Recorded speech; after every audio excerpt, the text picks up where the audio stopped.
hermanos, hay experiencias que se presentan en nuestras vidas de una manera inoportuna.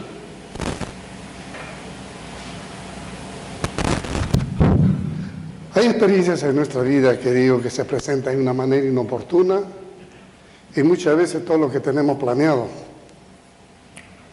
en un segundo se viene abajo.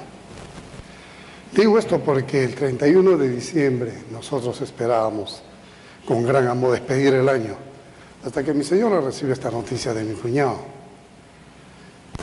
Pero qué bueno es Dios que en medio de todo Él nos fortalece.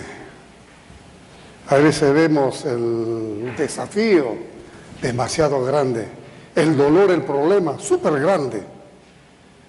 Y si nos metemos a Él, nos mata. Pero qué bueno que en ese instante vino también a mi vida aquella palabra de este soldado cuando se enfrentó a Jesús. Solamente di que viva y Él vivirá. La fe. La fe efectivamente mueve montañas. Y gracias a Dios de que todavía tenemos en las manos del Señor a Lucho, mi cuñado. Y ahora, ¿cuál va a ser la meta y el desafío para él? Solamente el Señor le pondrá a él en el corazón, de aquí para adelante. Digo esto porque también a Dios le tomó años preparar a ese jovencito, ¿se acuerdan de David? Para el papel que asumiría como el rey de Israel. Dios ya lo había separado. Un mozuelo que tal vez si usted lo veía no daba un centavo por él. Pastorcito. Tal vez lo tomaba la gente como insignificante. Pero ¿sabe una cosa? ¿Por qué es que Dios lo usó a este hombre, a este chiquillo? Porque David nunca perdió las prioridades que Dios le había dado. ¿Usted quiere empezar este año? Nunca pierda, hermano, las prioridades que Dios ya le ha puesto a usted en el corazón. ¿Usted se ha sentido inseguro al querer alcanzar una meta? Porque cada año hacemos metas, ¿ah? Trazamos metas. Pero cuando usted la traza, ¿se ha sentido inseguro? Quizás pensó que el desafío que le parecía demasiado grande, o tal vez a usted le faltaba capacidad para lograrlo. No tengo educación, no estoy preparado, pero esta es mi meta. Y finalmente la deja. Muchas veces nos pasa a nosotros eso, ¿no? Hoy en día, por ejemplo, la gente está agarrando meta, ha comido todo este año mucho panetón, y dice, ahora mi meta es bajar los 20 kilos que tengo encima. Pero ¿cuál es su meta para su vida? ¿Será solamente aquello de que usted ha comido mucho y quiere bajar de peso? ¿O son metas espirituales que lo relacionan con el Señor? Siempre tengamos cuidado qué meta nos estamos fijando. El mundo se fija muchas metas, ¿eh? Hable usted con fulano o con mengano y dígale, ¿cuál es tu meta? Ese es lo primero que va a decir. Quiero bajar de peso, quiero ir a un sauna, quiero ir a un gimnasio, quiero hacer esto y el otro. ¿Pero esa será la meta que le agrada a Dios? Cuando joven, David probablemente también tuvo algunos problemas que encarar. Él como pastor de un tiempo pensó cuál era su meta. ¿Él pensaría algún día ser el rey de Israel? ¿O su meta era de él servir al Señor? Póngase usted en los zapatos de él y dígale solamente, Señor, quiero aceptar estas metas y quiero aceptar estos desafíos para ti. Y va a ver que el Señor va a hacer el resto.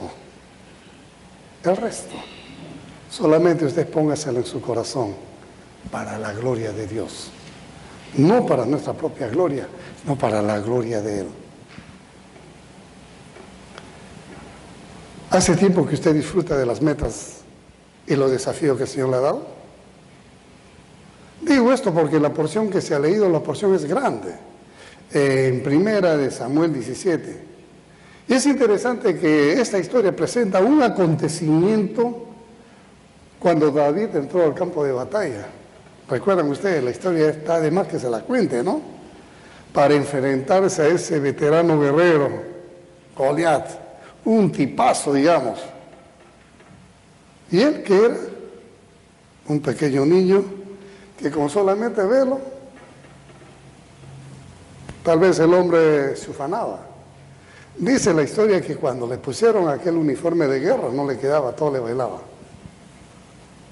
Imagínense cómo se sentiría aquel gladiador viviendo a un pequeño niño que le iba a enfrentar y que él tenía en sus hombres, ¿qué cosa?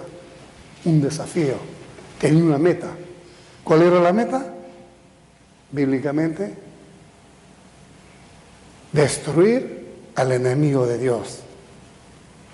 Y sabe una cosa, cuando David se fija una meta de ir al encuentro de este hombre, lo interesante de todo, estaba confiado y seguro y motivado ¿en quién? En Dios. Si usted se fija una meta, usted se fija un desafío, que sea un desafío pero confiado en lo que Dios va a hacer en su vida. Confiado que usted va a salir adelante para darle honra y gloria a Él en ese desafío, en esa meta que este año quiere empezar como creyente. ¿Dónde está, amado hermano, las posibilidades de triunfo para alcanzar esa meta? Póngase a pensar en lo que usted puede hacer o en el poder de Dios. Es bueno pensar que mi meta y mi desafío está centrada en el poder de Él, de lo que Él va a hacer. David, en su lucha contra los filisteos, dice que había aprendido a defender su rebaño. Y cuenta la historia contra quienes había metido, contra leones, que le abría el hocico y los destrozaba, y nunca un animal salvaje lo hizo retroceder. ¿Por qué? Porque su meta estaba en él, en ser buen obrero, buen siervo. Y qué bueno que sus ovejas tenían confianza también en él. Entonces, aunque el desafío sea grande, hermano, nosotros tenemos que aprender primero ¿a qué? A fijarnos metas. Fíjese usted una meta, hermano. Históricamente dice que la nación de Israel había sido sucumbido por el temor. El temor de dónde venía de ese gigante y todo ese grupo que tenía ahí. El rey Saúl mostró temor. Y dice que había montado la tienda a una distancia prudente del campo de batalla. Tenía una distancia, no tan cerca ni tan lejos de aquel peligro que tenía, sino que una distancia prudente. Y a él dice que le inquietaba el no saber cómo poder enfrentarse a este problema que a diario tenía. Eso es lo que dice la historia, que el rey estaba preocupado, estaba temeroso. Pero qué bueno, que cuando David se presentó, como lo digo, era un muchachito en quien no se podía confiar humanamente. Tal vez él era el hazme reír, insignificante, no era un guerrero aparente, pero sí era un gran hombre que no tenía miedo. Es interesante que la Biblia habla de este hombre que tenía osadía. Mire lo que dice el versículo 17, el versículo 28. Vamos a retroceder un poquito. Y Eliab, su hermano mayor, oyó cuando él hablaba con los hombres. Y se encendió la ira de Eliab contra David y dijo: ¿para qué has descendido acá? ¿Con quién has dejado aquellas pocas ovejas en el desierto? Y no queda ahí. Y yo conozco tu soberbia. Yo conozco tu maldad. Maldad de tu corazón, que has descendido para ver la batalla. A eso había ido David, para observar, para ver la batalla. ¿Era de verdad que te había maldad en el corazón? Hermanos, siempre que usted se fije en metas, créame que va a encontrar oposición. Y la oposición va a empezar por casa. La oposición va a venir de la familia más cercana. Y acá dicen que la oposición fue del hermano. Pero sin embargo, cuando nosotros fijamos los ojos en Dios, Él es el que toma el control. Y no fulano ni mengano, solamente Dios. Yo recuerdo una noche, cuando ya había saboreado el ser cristiano y quise tener esta misma sensación de ir y decir a una persona que yo amaba bastante, Cristo te ama. No podía hacerlo en el día porque trabajaba, pero quise hacerlo de noche. A esa hora realmente cuando uno ya se quiere ir a dormir. Y gracias a Dios que esta pareja me dio ese tiempo de poder hablar con ellos. ¿Saben una cosa? Fue un tiempo precioso donde pude ganar en el amor del Señor a esta pareja para Cristo. Y cuidado que atrás yo tenía oposición. ¿Por qué vas a esa hora a perturbar el sueño de ellos? ¿Tú no sabes que ellos trabajan? ¿Tú no sabes que estás haciendo mal trabajo? Pero hermano, cuando Dios nos pone en el corazón un trabajo que parece insignificante, el Señor se glorifica, porque primero trabaja con esas personas. Y no hizo esto, con esas personas. Y gloria a Dios. Y acá también tenemos a David, que David daba prioridades. Y era el defender el buen nombre de Dios. Su prioridad para él era Dios. No eran sus hermanos, era Dios. Y qué bueno que acá está bien registrado en el versículo 26. Vamos a leerlo. Entonces David habló a los que estaban junto a él diciendo, ¿qué harán por el hombre que mate a este filisteo y quite el oprobio de Israel? La pregunta que hace, ¿quién es este filisteo incircunciso para desafiar a los escuadrones del Dios viviente? ¿Quién es este pobre? Él no dice para desafiar al pueblo de Israel. Simple y llanamente dice a los escuadrones del Dios viviente. ¿A quién pone primero? A Dios. ¿Quién? Un jovenzuelo. Y si saltamos al versículo 36, dice, tu siervo ha matado tanto al león como al oso. Y no queda ahí. Y este filisteo incircunciso será como uno de ellos, porque ha desafiado a los escuadrones, otra vez, ¿de quién? Del Dios viviente. Linda la historia. Y si vamos al versículo 46, mire lo que dice, el Señor te entregará hoy en mis manos y yo te derribaré y te cortaré la cabeza. Y daré hoy los cadáveres del ejército de los filisteos a las aves del cielo y a las fieras de la tierra, para que toda la tierra sepa que hay un Dios en Israel. ¿Quién tenía el control de la batalla? Dios. Y finalmente mira el versículo 47, ahí mismo. Y para que sepa toda esta asamblea que el Señor no libra ni con espada ni con lanza, porque la batalla es del Señor y Él los entregará en nuestras manos.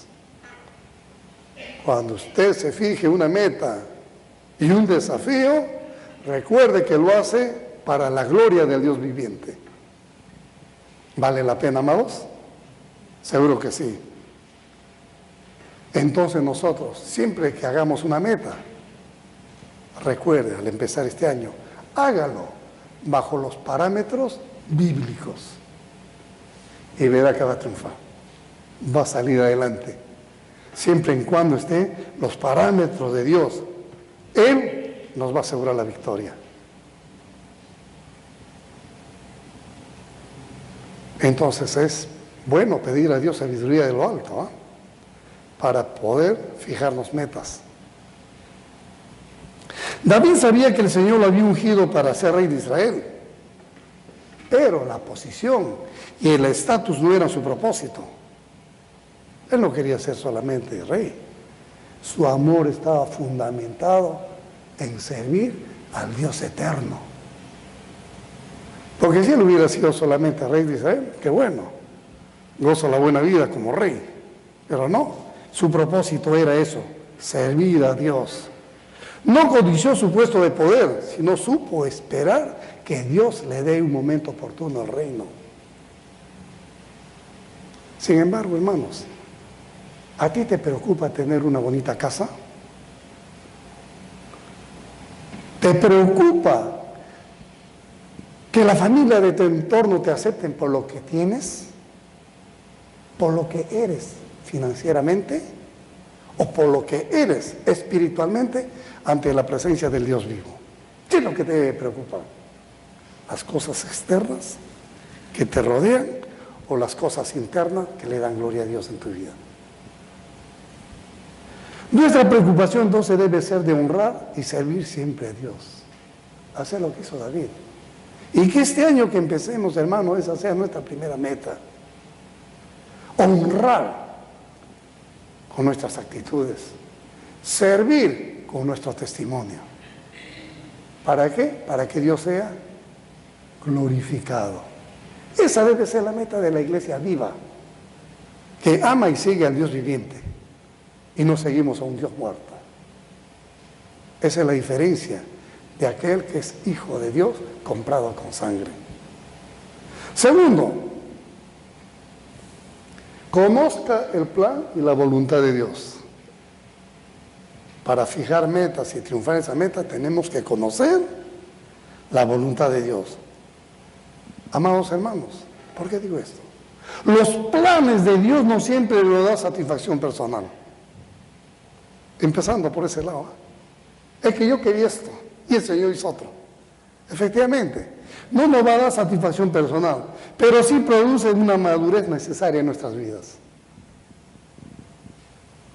Cuando nuestros planes están a la voluntad de Dios, hay un contragolpe en nosotros, nos hace maduros. Así es como trabaja Dios, cambiándonos de esa forma.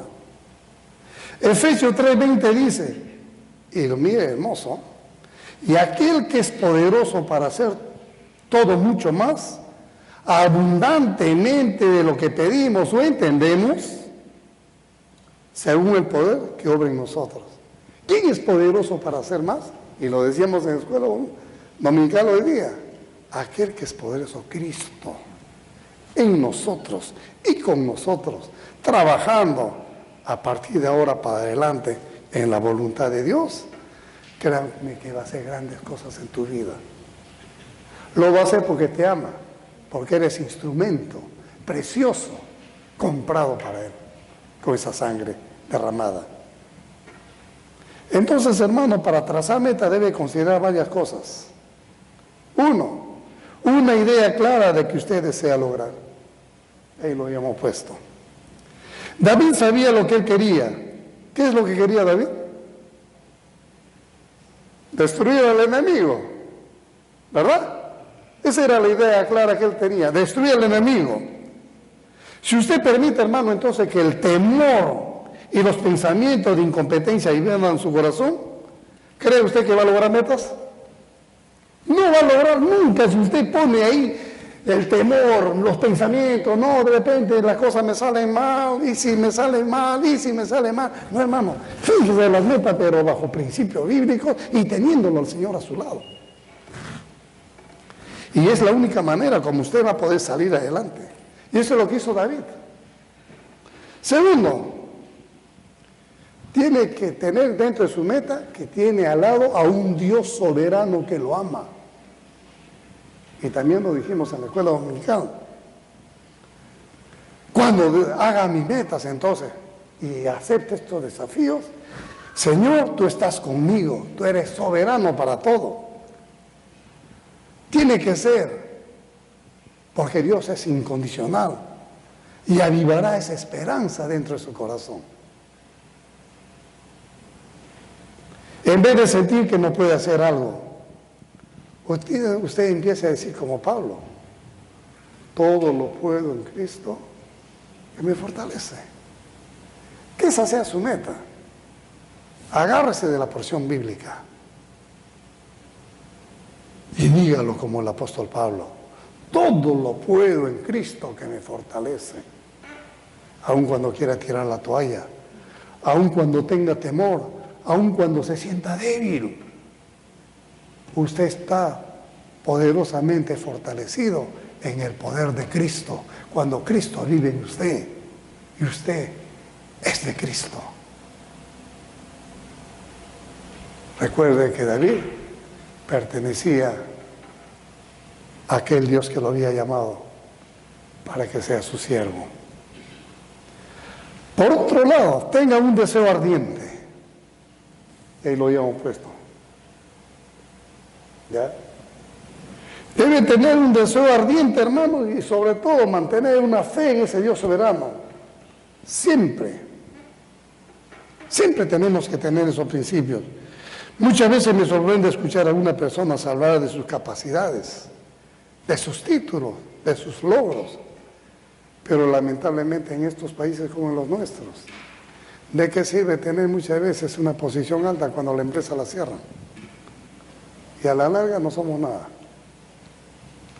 Pero cuando nosotros fijamos metas a través de la palabra de Dios, hermanos, ese deseo ardiente, esa pasión de agradar y honrar a Dios, son requisitos fundamentales para lograr cualquier meta. No importa lo enorme que puede ser o tan lejos que puede estar, pero estando en el Señor vamos a lograrlo. ¿Y cómo? Teniendo confianza en Él. Confianza. Pensemos en Pablo. Y siempre nos hemos puesto a Pablo. Cuando él dice, y aún más yo estimo como pérdida todas estas cosas. ¿En vista de qué? De alcanzar a Cristo. Cuando trace metas, fíjese en Cristo. Y el resto que le dé este mundo, considéralo como pérdida. Solamente céntrese en Él y verá que va a lograr, hermano. Pero tampoco podemos nosotros lograr metas si no somos perseverantes, ¿eh? La perseverancia también toma parte en este punto. Lo peor que usted puede hacer es comenzar algo y nunca terminarlo. Hablando en este mundo, otra vez, este mundo dice, este año voy a tratar de bajar de peso. Llega el otro año. ¿Por qué no bajo? Pero si tú te trataste de la meta, ¿por qué no fuiste perseverante? Y en la palabra de Dios nosotros tenemos que ser perseverantes, tenemos que ser diligentes, tenemos que tener esa fuerza interior que nos impulse. La perseverancia puede mucho. Hermano, por tanto que sea perseverante tiene que fijar sus ojos en Cristo, porque si usted fija a un costado o al otro lado, ya cayó. Y qué bueno tenemos la historia esta de Pedro, ¿no? Que cuando se le presentó el Señor, él tuvo esa perseverancia de decir, Señor, si eres tú, haz que yo camine. ¿Cuánto es que la perseverancia de él disminuyó? Cuando confió en sus propias fuerzas y vio hacia abajo, no vio al frente, ¡pum!, se hundió. Que no nos haga hundir también, sino que esas metas sean logradas a través de la perseverancia. Pero hay un último punto también, hermano, al fijarnos metas. Controle sus emociones. Las emociones, porque las emociones muchas veces nos ponen cabe. Y cuando digo emociones, está metida ahí el enojo, está metida ahí la ira, está la inseguridad, está la desilusión y muchas otras emociones que le pueden hacer perder los objetivos que usted quiere. No se irrite porque no lo logró. No se fastidie. Siga confiando en el Señor. Y lo vas a lograr, hermano. Finalmente digo que el corazón de David estaba puesto en la victoria. Y en la hora nuna, en la hora exacta, el que luchó no fue él. El que luchó fue Dios. Porque Dios le dio la victoria. Hermanos, es bíblico entonces para nosotros tomar tiempo antes de fijarnos metas. Es bíblico. Tome usted ese tiempo. Y la palabra de Dios lo dice bien claro. Si nosotros nos vamos a Lucas. Mire conmigo lo que dice Lucas 14. 28 al 32. Miren lo que dice. ¿Por qué? Pregunta. ¿Quién de vosotros, deseando edificar una torre, no se sienta primero y calcula el costo para ver si tiene lo suficiente para terminarla? Cuando usted hace una meta, primero, ¿qué tiene que hacer? Calcular costos. No sea que cuando haya echado los cimientos, decisión, que puede ser una decisión mala, y no pueda terminar, todo lo que lo vean comiencen a burlarse de usted o de ti. La misma Biblia nos lo dice, bien claro.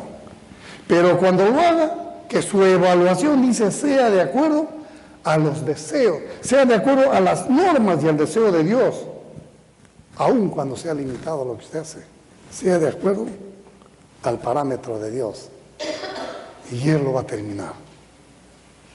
Siempre, hermanos, nuestras decisiones, al fijar metas, entonces sea en Cristo y por Cristo.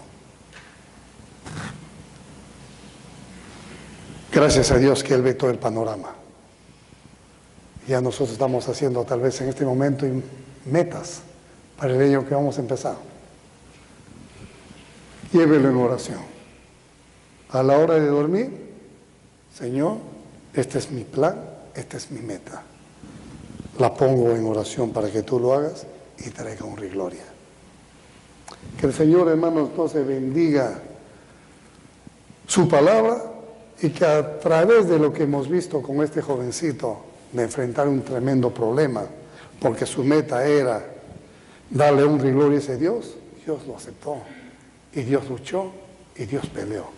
Es el mismo Dios que está con usted y que está conmigo en las horas negras, turbias y difíciles que se le va a presentar. Que el Señor lo bendiga. Amantísimo Señor, te damos gracias, porque tú, bendito Dios, ves todo el panorama. Tú, Señor, sabes lo que hay delante de nosotros este año que empieza. Ayúdanos, pues, Padre, a poder desarrollar una confianza en ti. Ayúdanos, Señor, que busquemos siempre una decisión, pero que sea una decisión, Padre, dependiente de ti. Danos la salida, Padre Santo, para salir adelante. Queremos este año crecer como iglesia, queremos crecer como hermanos en apoyarnos los unos a los otros. Y solamente tú lo vas a hacer, Señor, cuando nosotros podamos siempre depender que vivimos y servimos a un Dios viviente. Gracias por mis hermanos, por la congregación. Bendícenos, Padre Santo, y todo lo que hagamos sea a la luz de la palabra tuya y para la honra y la gloria de tu nombre. En Cristo Jesús. Amén.